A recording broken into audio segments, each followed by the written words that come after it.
అధ్యక్షుడు అసద్ పలాయనం తర్వాత సిరియాలో అరాచకం రాజ్యమేలుతోంది. ప్రస్తుతం అక్కడ దారుణ పరిస్థితులు నెలకొన్నాయి. శవాల మీద చిల్లరేరుకున్న చందంగా సిరియా పతనం నుంచి లాభం పొందేందుకు ఇజ్రాయిల్ ట్రై చేస్తోంది. అధ్యక్షుడు బషర్ అల్ అసద్ దేశాన్ని విడిచిపెట్టగానే ఇజ్రాయిల్ సిరియాపై దాడులు చేపట్టింది. సిరియాలోని వైమానిక స్థావరాలు, నౌకాదళ స్థావరాలను లక్ష్యంగా చేసుకుని వందల సంఖ్యలో వైమానిక దాడులకు పాల్పడింది.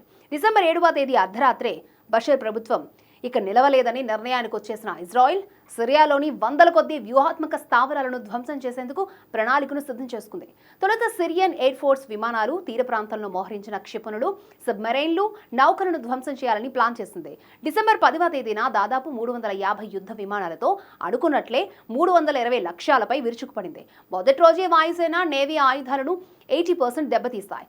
అల్ బయదా, లతాకియా పోర్ట్లు ధ్వంసమయ్యాయి. 15 వరకు నౌకలను పేల్చేయగా రాడార్లు, క్షిపణులు, అటాక్ హెలికాప్టర్లు దెబ్బతిన్నాయి. ఈ ఆపరేషన్ కోసం ఇజ్రాయిల్ ఏళ్ల తరబడి సేకరించిన ఇంటెలిజెన్స్, ప్లానింగ్ ఉపయోగపడ్డాయి.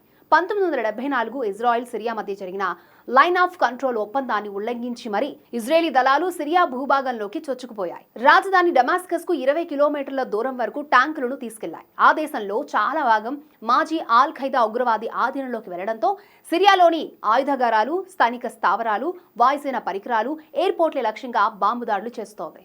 ఆ దేశాన్ని సైనిక పరంగా అత్యంత బలహీనంగా మార్చడమే ఈ ఆపరేషన్ ముఖ్య ఉద్దేశం. ఇక్కడ ఏర్పడిన కొత్త ప్రభుత్వం కనీసం ఆత్మరక్షణ చర్యలు తీసుకోలేని విధంగా చేయడమే ఇజ్రాయిల్ టార్గెట్ అని అల్ జజీరా వార్తా సంస్థ పేర్కొంది. ఇజ్రాయిల్ గత 48 గంటల్లో 480 దాడులు చేయడం దీనికి నిదర్శనం.